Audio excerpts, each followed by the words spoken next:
17th of February. Everything new.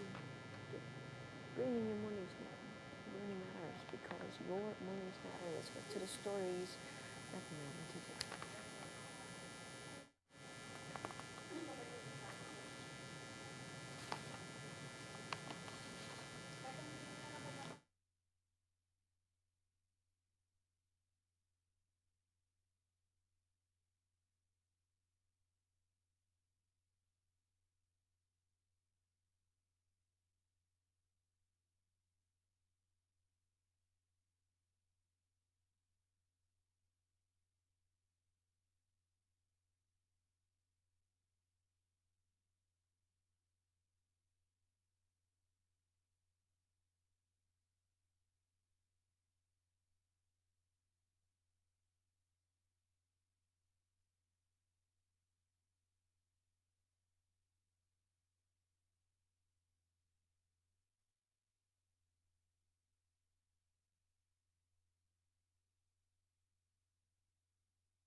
Good morning, I'm Gretchen Ho. It is a Monday, the 17th of February, bringing you Morning Matters because your mornings matter. Let's get to the stories that matter today.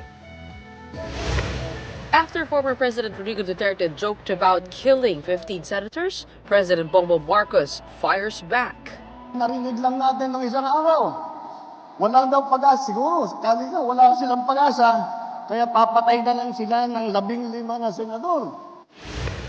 The Comelec is now investigating a partyless group allegedly involved in vote buying, and it was even caught on video. Quezon City declares a dengue outbreak as cases spike. Health authorities are once again reminding the public to be vigilant against the disease. And UAAP volleyball is back. Which teams got their first win on opening weekend?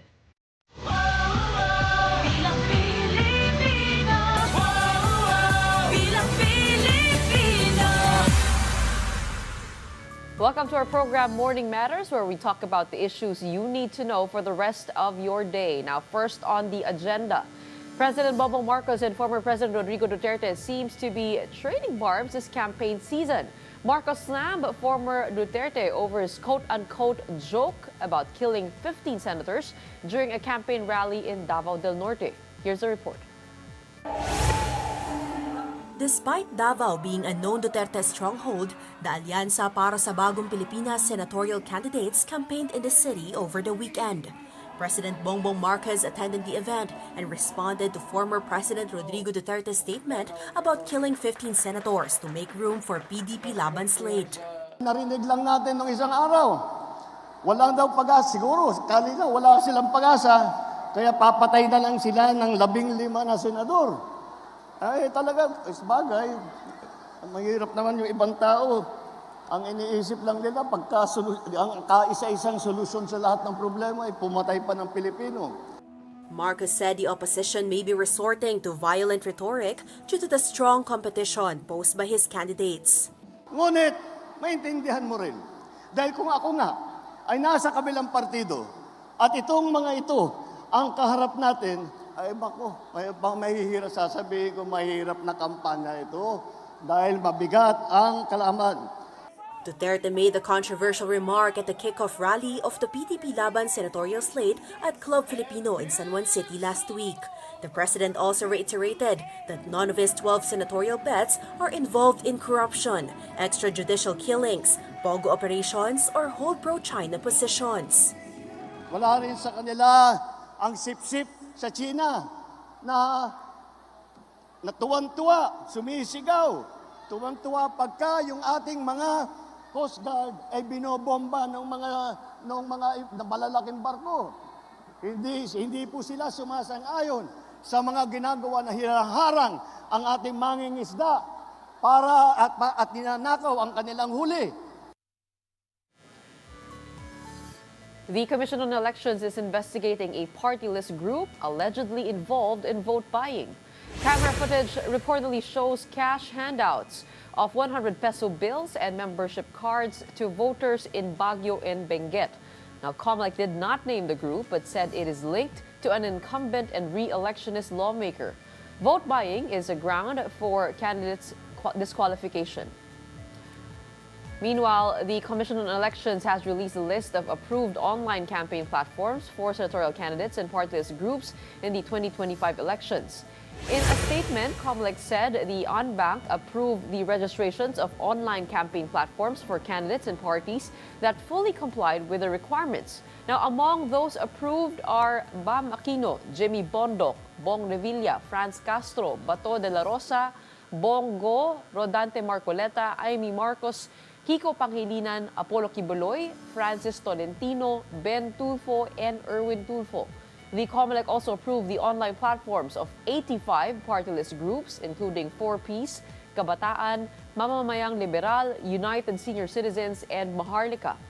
Now, the complete list is available on the COMELEC's official website at comelec.gov.ph. The House Tri-Committee will hold its second hearing on the spread of online disinformation on Tuesday, February 18. Now, this comes following the issuance of show-cause orders to 28 social media influencers and vloggers who failed to attend the first inquiry. Now, they could face legal action, including subpoenas and contempt charges. In the meantime, government officials, tech giants, and media experts are expected to testify on potential regulatory measures. And coming up, Quezon City declares a dengue outbreak due to a spike in cases. 10 patients have died, 8 of them were minors. Don't go away, Morning Matters will be right back with more stories after the break.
Welcome back. You're still with us on Morning Matters.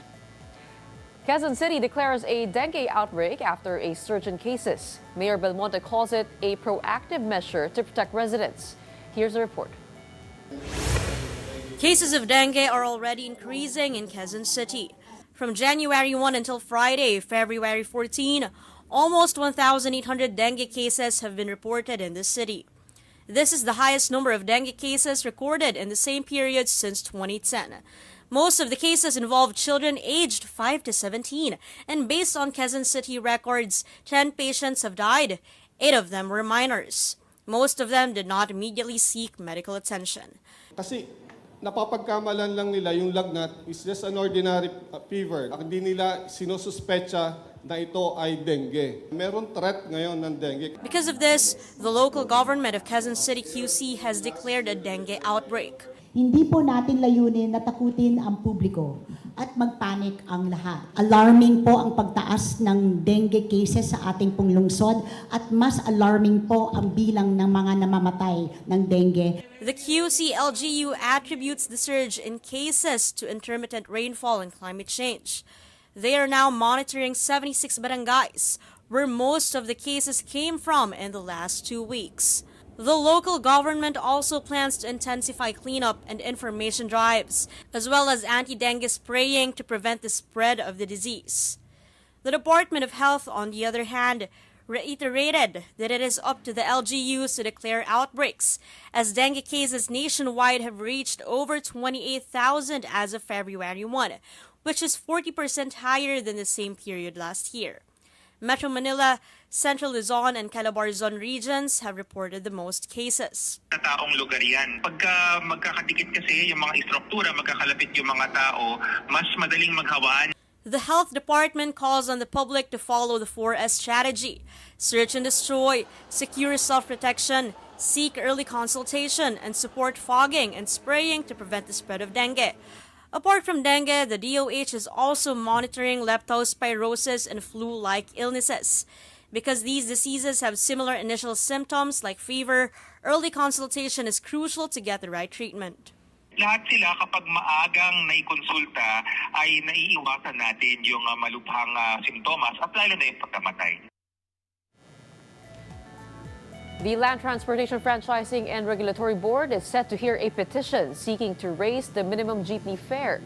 According to the LTFRB, the petition has been pending since November 2023 and is scheduled for a hearing on February 19. If approved, the minimum fare will increase by 2 pesos from the current 13 pesos to 15 pesos.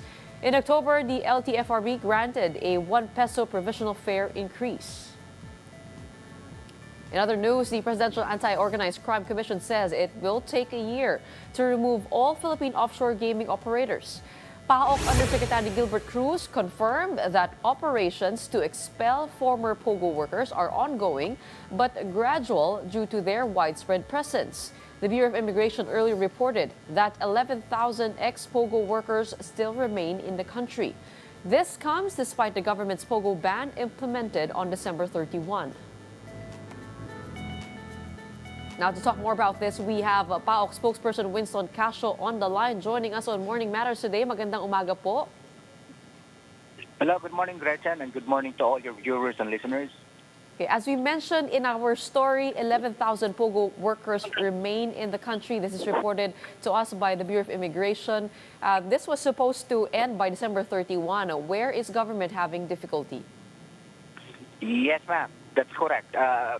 Presently, we're running after around 11,000 POGO workers who have defied the President's ban and the BI's order for them to leave the country no later than the 31st of last December. Okay, as you mentioned, 11,000 nga po, ano? But what are the challenges that we're facing here? Ito po ba yung nababanggit nyo? Kasi last year, nasabi ninyo that they have devolved into smaller operations. Is that mostly the main concern here? Because I do believe that there are also concerns on the documents that are needed to deport them. Yeah.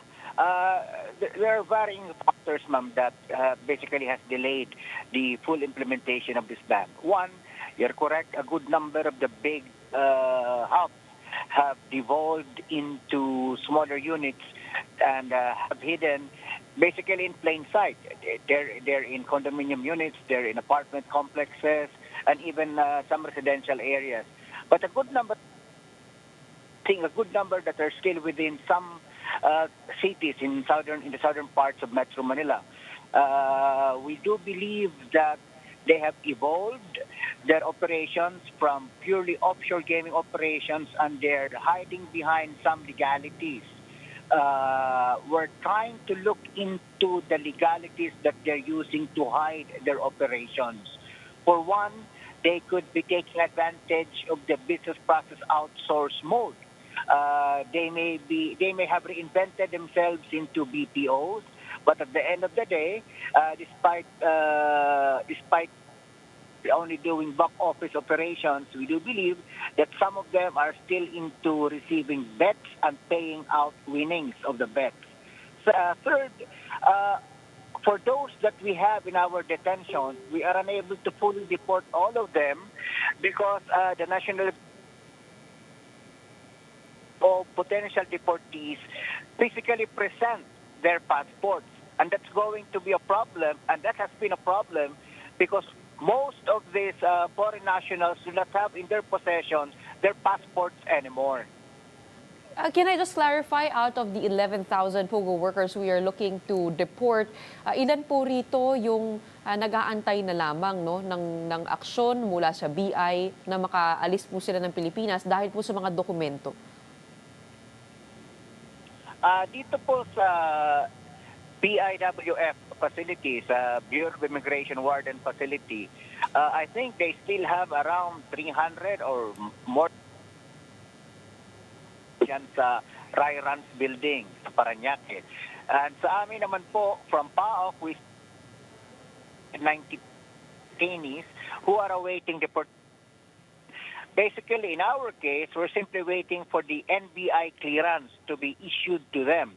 Again, as earlier we're unable to secure the NBI clearance because the NBI has a policy, a written policy that basically requires that all of these foreign deportees, before they can apply for an NBI clearance, they should be able to present their physical passports. Now, we've written the NBI, asked them to forgo with this policy and simply use the Bureau of Immigration entry records as the proofs of identities of these POGO deportees. Okay, and has this already been approved, or are you still waiting for a response? We're still waiting for a response from the NBI leadership. We've sent out the letter, I think, more than a week ago. And hopefully by this week or maybe next week, we'll get a positive reply from them. Spokes, i-clarify ko kasi medyo choppy lang po yung linya kanina. No? Sabi niyo po 300 plus nasa Parañaque, tas 90 sa PAOK. Tama po ba yung pagkakarinig ko? No, if I'm not mistaken, yung Bureau of Immigration Warden Facility, from the latest operation that they conducted with the National Bureau of Investigation, with the Ryrans Pogo, I think they still have more than 300 or more than 200 awaiting deportation. Now, with us, in PAOK, in our own custodial facility, we have more than 290 who are still awaiting the issuance of their NBI clearances before we can proceed with deportation. This means if you compute that, there are about 600 in government hands and also more than 10,000 still out there. Tama po ba?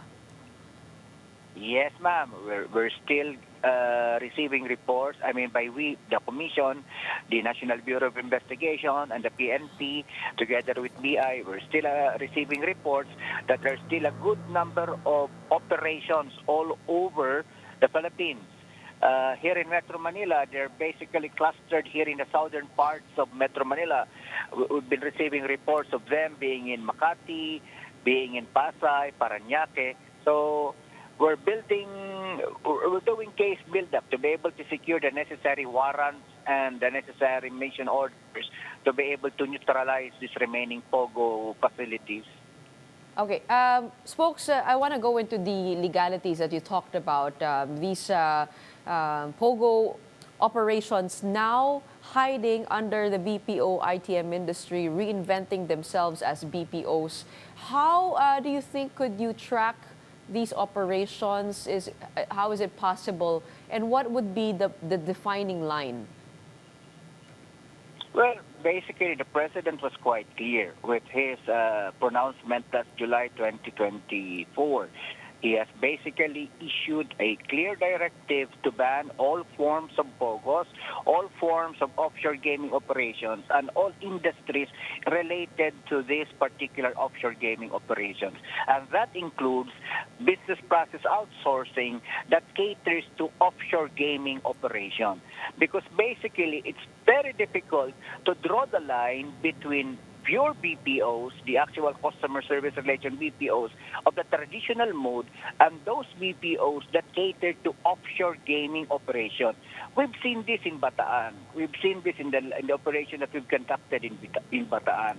They were supposed to be a business process outsource, but the software that they were using, as seen from the computers that we've seized, we've retrieved, they were also they were also using softwares that were into iGaming, internet gaming. So it's a very difficult line to draw between this type of operation. So as far as the commission is concerned, we implement the president's mandate that he has banned all types of POGOs under Executive Order 74, series of 2024, and that includes BPOs that cater to accept bets, pay out bet winnings in relation to offshore gaming.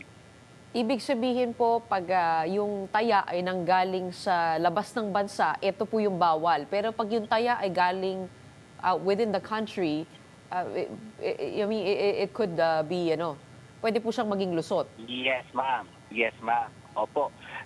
Basically, that's the definition of offshore gaming. Kapag foreign bettors, players, pay betting from the outside of the country, that's basically offshore gaming, and that's And then to track this, you have to be able to know or take a look into what's happening in their software. Precisely, ma'am. Precisely. And we've still been receiving a good number of reports from a good number of concerned citizens that they believe that some of the BPOs that they're working in are actually into offshore gaming. So nakakabahala po ito kasi some of these businesses are contravening what the president's directive intended. Okay, is there a better way to track these operations? Like, for example, taking a look at the exchange of money through digital platforms or tracing where the cash is sent? Well, that's easier said than done, Gretchen. In as much as the Philippine law enforcement agencies do not have a foolproof or a rigid mechanism to be able to track digital currency platforms. Isa yan sa mga areas that we need to improve on if we would like to really succeed in the fight against this money laundering. Kasi basically, this is a type of money laundering, no? Tinatago nila yung mga illegal proceeds nila sa pamamaraan akala nila ay magiging legal. So they're trying to clean their money. So unfortunately, medyo may kakulangan pa tayo doon. Bagamat the DICT and the CICC together with the NBI and PNP are trying to improve their digital forensic capability, fast-track their capability, so to speak, they have yet to reach their full potential. Kaya medyo mahirap po yung ganyang proseso pa at this point. I know you raided several POGO operations already. And nagtataka lang po ako kung ano po nangyari dun sa mga na-confiscate po natin ng mga cellphone and also the corresponding e-wallet accounts in those cell phones that are being used for these POGO operations. Meron po bang mga funds na na-freeze dun po sa mga e-wallet na hawak po natin dun sa cellphone? I'll be honest with you. We have applied for several warrants to seize, search, examine computer data.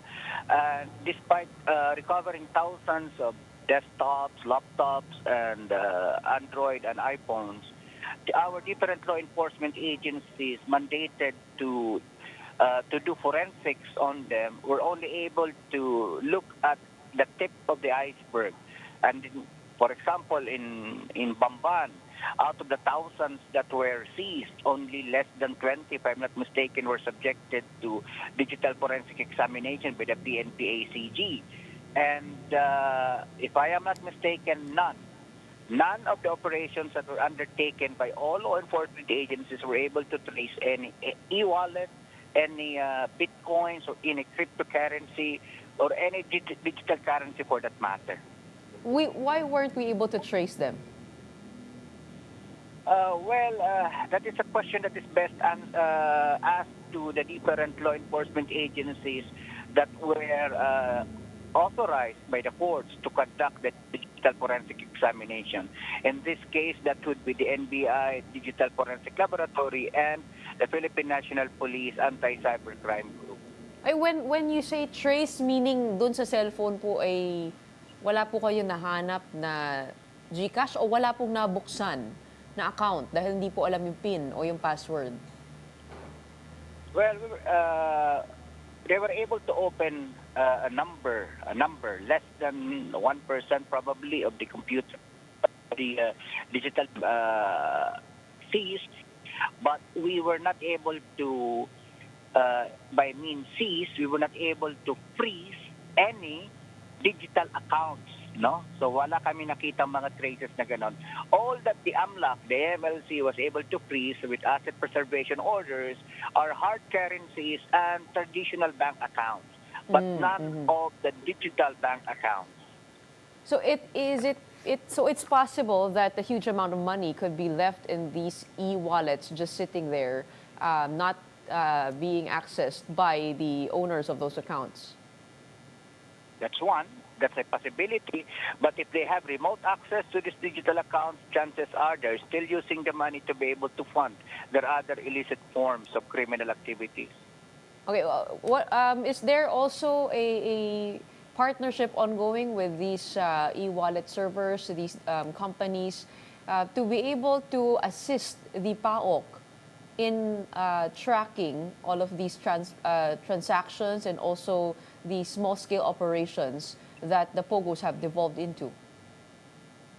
Well, thankfully, there is a multi-agency task force that has been created by the Executive Order 74, no? And that includes the Department of Justice and even the AF.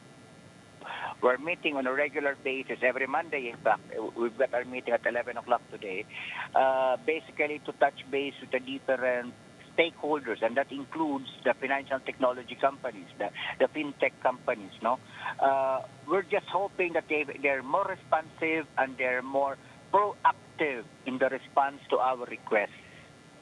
It seems that we need some form of guidance there. But yung proseso po ng pagbubukas ng mga account na ito, gaano po kakomplikado? Could you give us an idea of, how it is working with these tech companies and finding the right papers to get them to trace all of these transactions? Well, it's not that easy, no, Gretchen. For one, you need to have sometimes the physical crypto wallet for one, or if not, you need to have the actual details of the digital accounts, digital financial technology accounts, for example, and you need to get PIN codes, passwords, and so on, and even the I forgot the other terms. But then again, we're really encountering a wall, so to speak, to be able to put an end to this problem in relation to digital currency. All that we're getting so far are the traditional cash, hard currencies, the fungible items, build real estate properties and the like. And we believe that these are just, this may prove to be insignificant in relation to the digital amount that are in this cryptocurrency or financial technology account. So we really need to get access into them. Okay, so more than 10,000 POGO workers still looking to be found by the PAOK. What is PAOK relying on, and is it really going to take a year? We're doing our very best. We do hope that we'll be able to get enough human intelligence. At this point, Gretchen, it's basically human intelligence that's driving our operations. We're getting a lot of calls, messages from concerned citizens that are seeing a good number of foreign nationals coming in and out of certain areas. And once we get those information, we try to validate them, and we apply for the relevant search warrant or immigration mission order for that matter. God willing, we'll be able to deport, neutralize a good number of them in the next few days, weeks, perhaps. All right, thank you so much for fleshing that out for us and providing context to these numbers. Maraming salamat for joining us on Morning Matters today. We have PAOK spokesperson Winston Casio. In the world of sports, National University Lady Bulldogs dominated LaSalle in the UAAP men's volleyball opener. NU kicked off their title defense with a dominant straight set victory over LaSalle. Bella Belen led the Bulldogs with 14 points, while Alyssa Solomon added 13 in their 25-23, 25-21, 25-18 victory. New NU head coach Sherwin Meneses also welcomed the win. Meantime, Adamson Lady Falcons stunned Ateneo with a reverse sweep in the second match. Super rookie Shaina Nitura exploded for a career-high 33 points, 4 blocks, and an ace. Adamson overcame a 2-set deficit to win 21-25, 20-25, 25-12, 25-15, and 15-12. Trabaho po talaga ng team. Parang sa training pa lang, sinasabi na namin na dapat first game, maganda yung pass namin sa season na to. Palaban yung lasa, so dapat mas palaban ko. Matagal din namin winner on yan bago mabuo yung trust ni coach sa akin at yung trust namin sa coaching staff. Moving on over to basketball, Gilas Pilipinas wrapped up their 2025 Doha International Cup campaign with an 86-55 loss to Egypt. Justin Brownlee led the team once again, finishing with 18 points and 5 rebounds. This is Gilas' second straight defeat after a 75-54 loss to Lebanon. Their only win came on opening day, edging out Qatar 74-71. Gilas will next face Chinese Taipei on February 20 and New Zealand on February 23 in the third and final window of the 2025 FIBA Asia Cup qualifiers. And when we return, we'll provide context on various issues with senatorial aspirant attorney Jimmy Bondoc. Don't go away. Morning Matters will be back.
I'm Gretchen Hong, and this is Morning Matters.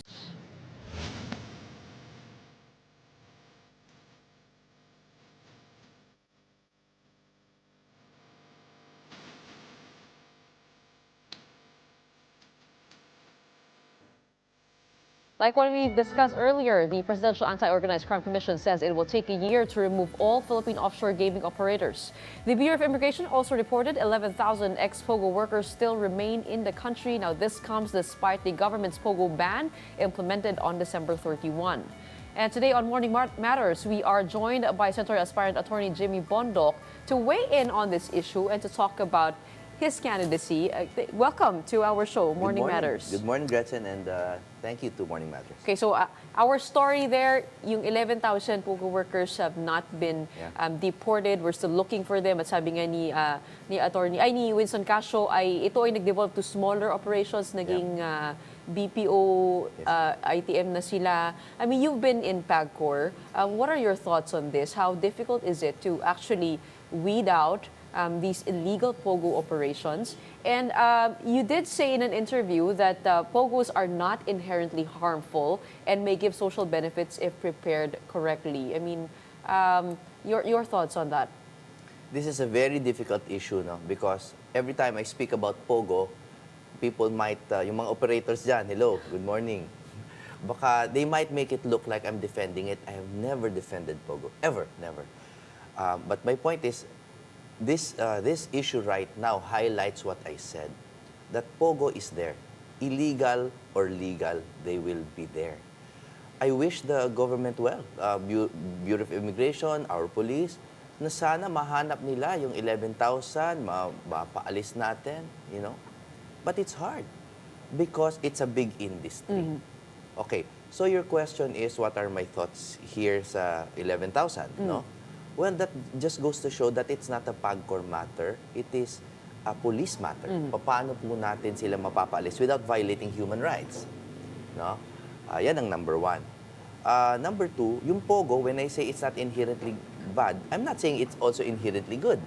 I'm just saying that it's neutral, it's an industry, call center siya.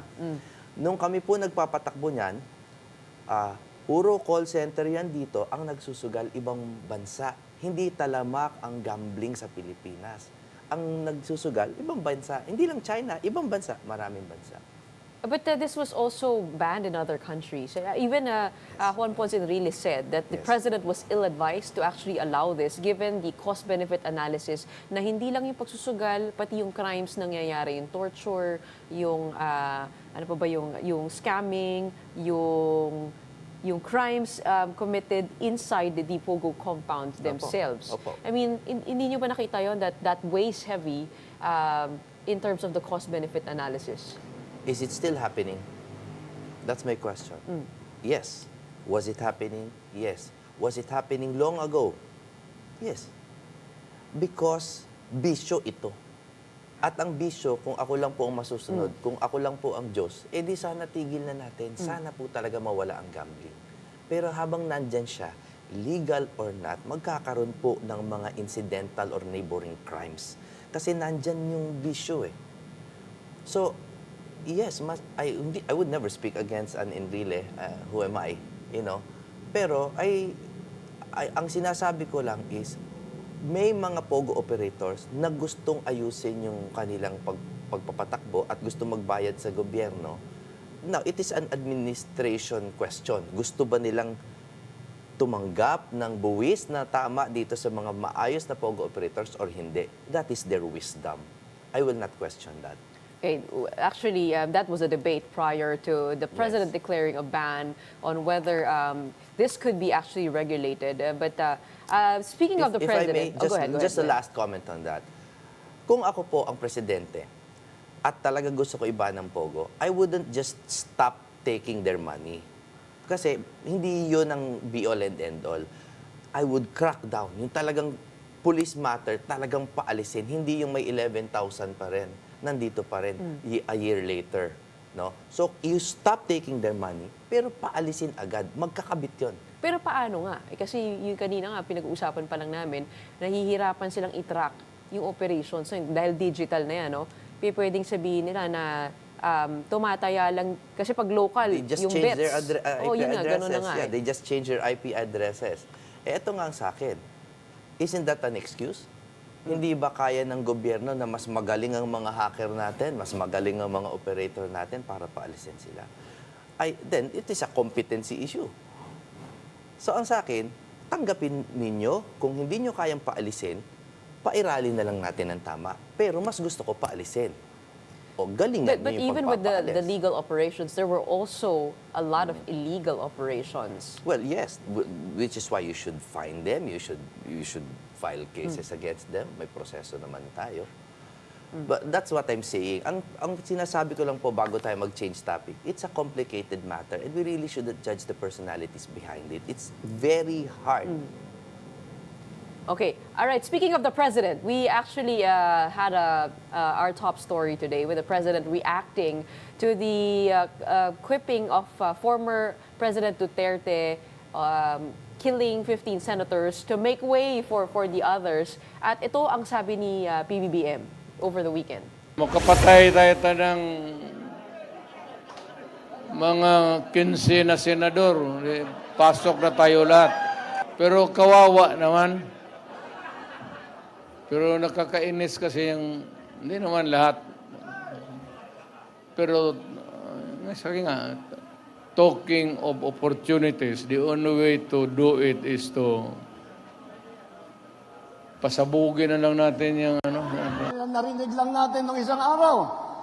Walang daw pag-asa. Siguro, kali na, wala silang pag-asa. Kaya papatay na lang sila ng 15 na senador. Ay, talaga, bagay. Mahirap naman yung ibang tao.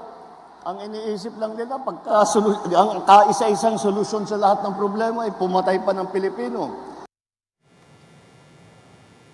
Sabi niya, wala daw pag-asa siguro, wala silang pag-asa, kaya papatay na lang ng 15 senador.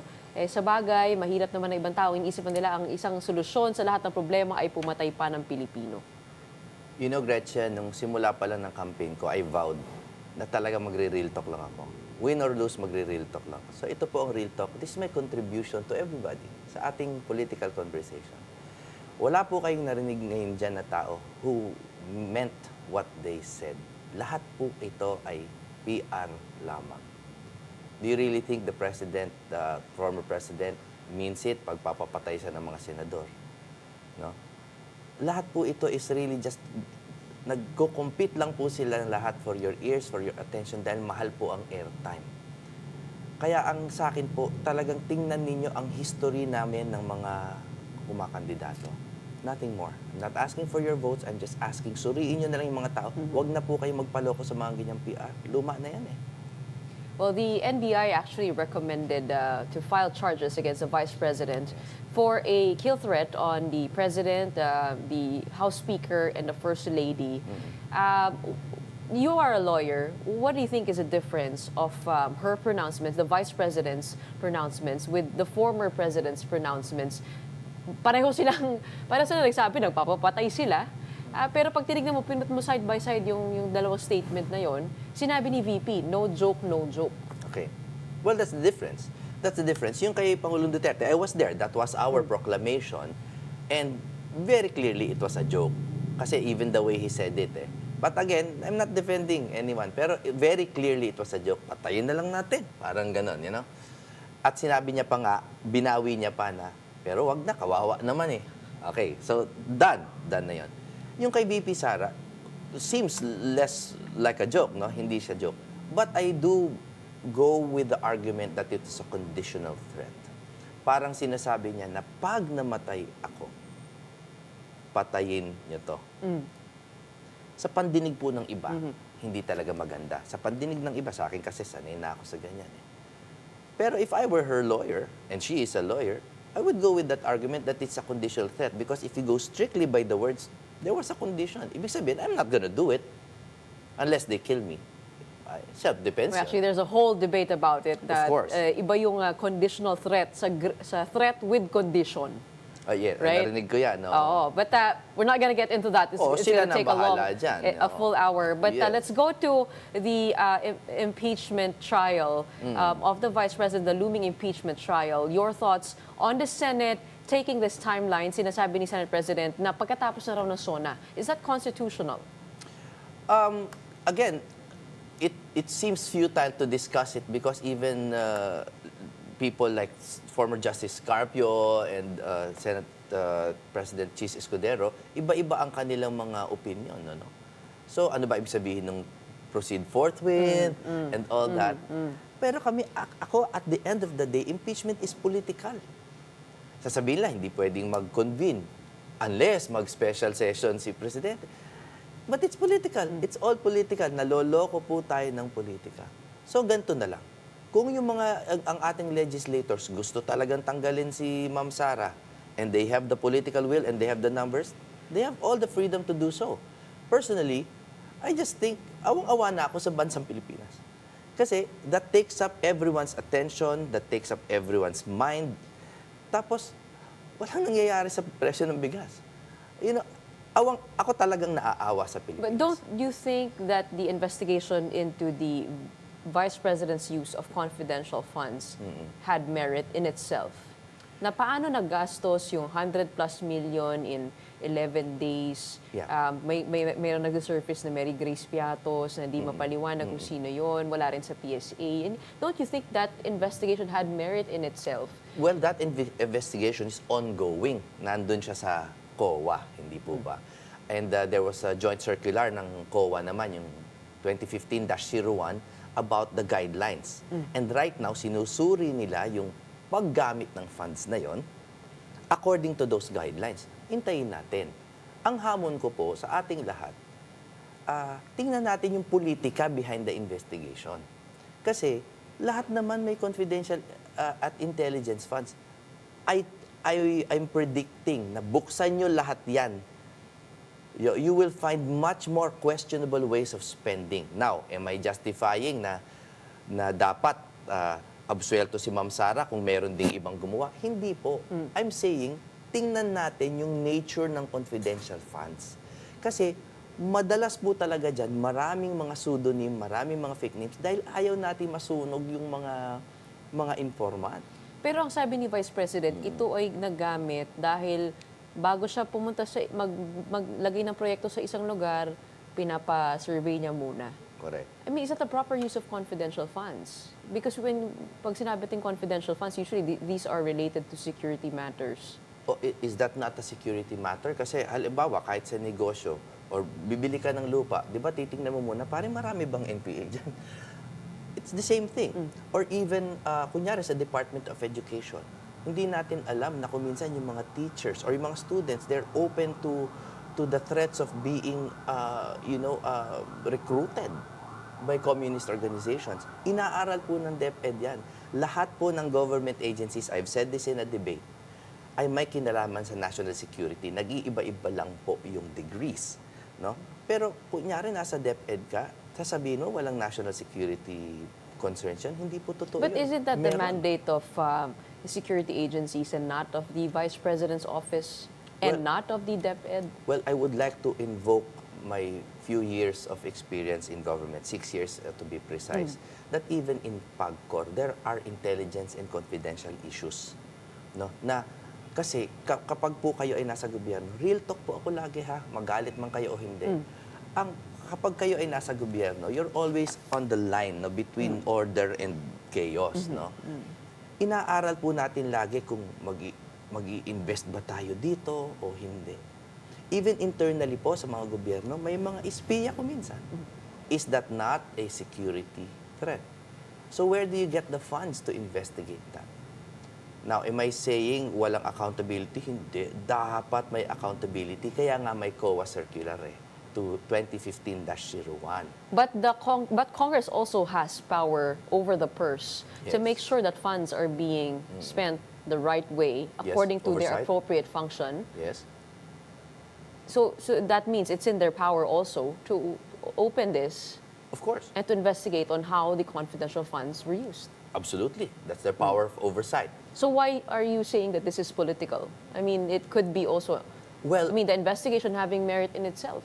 yes, because we are, what you're asking me is what I think their intentions are. Di ba? Kasi iba-iba ang intensyon ng bawat kongreso sa bawat, it's case to case. Sometimes their intentions in some investigations, maganda. Nakikita ko na parang they're really just out for the truth. But you agree that it is within their function to Of course. investigate Of on course, this? that's constitutional. Okay. That's part of their oversight. Speaking of how money is used, you were one of those who filed graft and falsification charges to the Office of the Ombudsman on the insertions in the 2025 budget.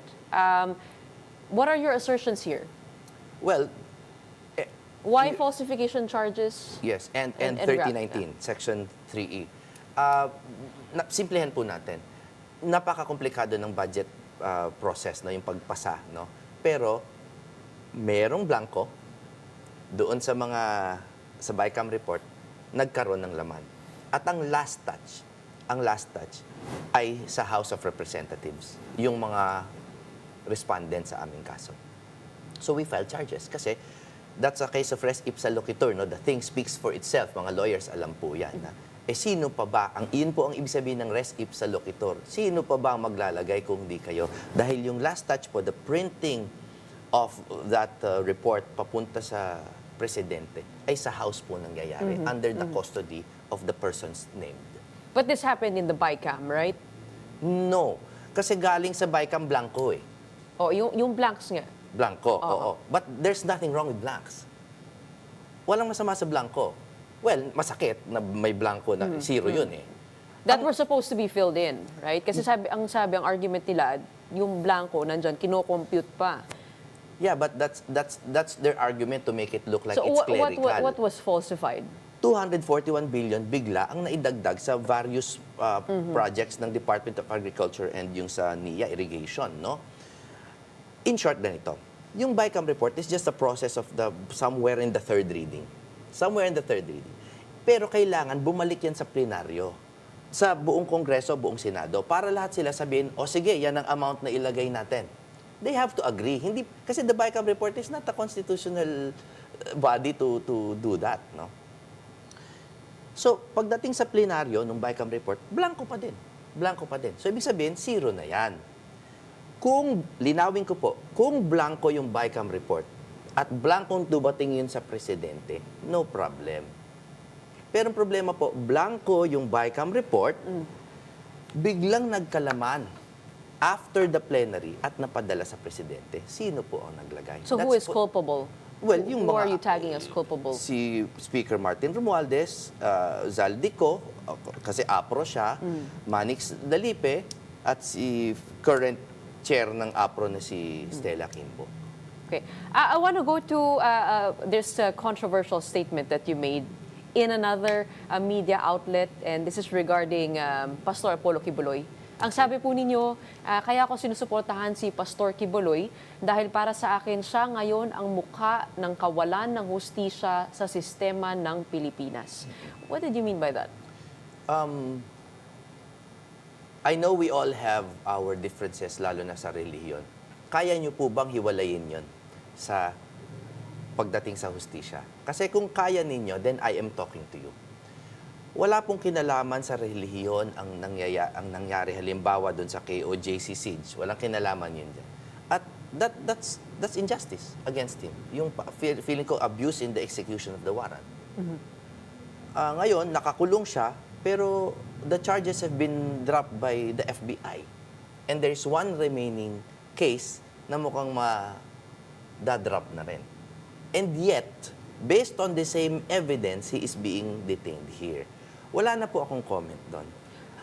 It's not just the FBI actually. It's also the Davao Court and the Pasig Court sending out warrants of arrest for him for qualified human trafficking and child abuse. So meron na po yan sa local courts natin. Yes. You know, sub judice yan eh. Kasi may mga pinag-usapan po kami dati ni Pastor na ako'y medyo naliwanagan. Pero hindi ko rin kasi ma-discuss yung... magkaibigan kayo ni Pastor Kibuloy? No, we've met once.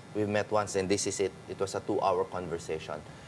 So, bahala na po sila sa depensa nila. But why do you focus on think the there was KOJC. injustice here? I mean, these are actual legal cases filed against him. There are warrants of arrest. And those warrants of arrest are sent out now according to reasonable certainty of conviction, right? If that is the Bagong weight of quantum. the evidence. Bakit yung nasabi na injustice? Ito hindi ba parang sinerve lang naman? And if you're talking about serving justice, he should be able to face the music.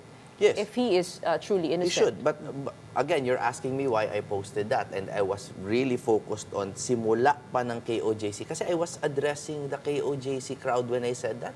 The proclamation rally. Yung nangyari po sa KOJC, talagang for me was a very egregious violation of human rights. No? So, even just focusing on that, that's already parang sampal yun sa separation ng church and state, sa human rights. Just focusing on that. Kasi pagdating dyan sa mga kaso na yan, I would love to get into it, but magkukulang po ang isang oras natin. No, but separating that is a totally different case altogether. I don't think so, because it's injustice. Dahil iba yung kaso niya sa naging paghabol sa kanya dun sa compound. Yung kaso niya mismo, don't you think that, But isn't that injustice altogether? That's why is it injustice altogether? Weren't they trying to serve justice by sending out the warrants of arrest for the victims who actually filed cases in courts? Hindi, siguro ganito. To quickly settle the issue, kasi ayaw kitang kaaway, masyado kang maganda eh. yung Mawawala na tayo ng oras. Hindi, totoo naman Konti na lang. Totoo naman eh. Nakakabighani yung mata mo eh. So ganito na lang. Let the courts decide this. Okay lang yon. Although I hope they would set bail soon. Because bailable naman yung mga kasong, most of the cases na filed against him. In fact, I think he has a bail hearing very soon. So, ang totoo kong intent, tinatanong nyo kung ba't ko sinabing face of injustice, I was addressing the KOJC crowd nung sila ay pinasok. That is the core of that That's statement. the context of that statement. That's the context of that Okay, let's go now to you running with PDP Laban. Yes, proudly so. How did you get close to the former president? Anong campaign pa nung 2015, before the 2016 elections. And it's literally the power of song. Very proud of that. Because I wrote a song for him eh. Okay. Ayaw niya tumakbo, so tumakbo ako. Gumawa ako ng kanta na entitled Takbo to encourage him to... You said you align with the Duterte principles. Yes. What are those principles? Well, it's ulit-ulit, anti-criminality, anti-corruption, anti-drugs. Kasi like, I may sound like palaban sometimes, but I'm really seeking peace, even with your friends and mine. And hinahanap ko lagi kung saan ba tayo mag-agree. Even about Duterte, can we not agree about certain things? Do you agree on the way he carried out his drug war? Yeah. And again, hahaba na naman yung issue na yan, the state-sponsored ba yung mga ibang killings, etc., etc. But honestly, if you go around now and you ask people if they feel safer now or if they felt safer then, the common answer, really non-political, they really just felt safer during the Duterte. But we are talking about 6,200 recorded deaths and yun lang ang sinabi ng PIDEA in the anti-illegal drug war. Talking about... State-sponsored? May kapalit yun. State-sponsored? They feel safe but merong tayong... State-sponsored or not proven yet? 6,200 allegedly. I mean, this is... State-sponsored? We're talking about a state-sponsored drug war. Kasi the question is, if the killings were state-sponsored, yun lang lagi ang tanong. And They have to Duterte, prove President that in court. Duterte said he actually told police to encourage criminals to fight back. Yes, but which he has taken back many times. Lahat tayo victims naman ng paganon-ganon niya ng mga... But he actually acknowledged he had a Davao Death Squad that sometimes Which he were has disowned. composed of. Which he has disowned. Hindi ba parang magulo yun? Nag-aaway na tayo, tapos Hindi gumaganda ba magulo yun? I mean, you are a lawyer. Yeah. You studied 4 years Yes. about the Constitution. And here we have a drug war that is taking the law in its own hands. Okay, to be serious, here's the problem. We are trying it all based on public pronouncements, which is not bad.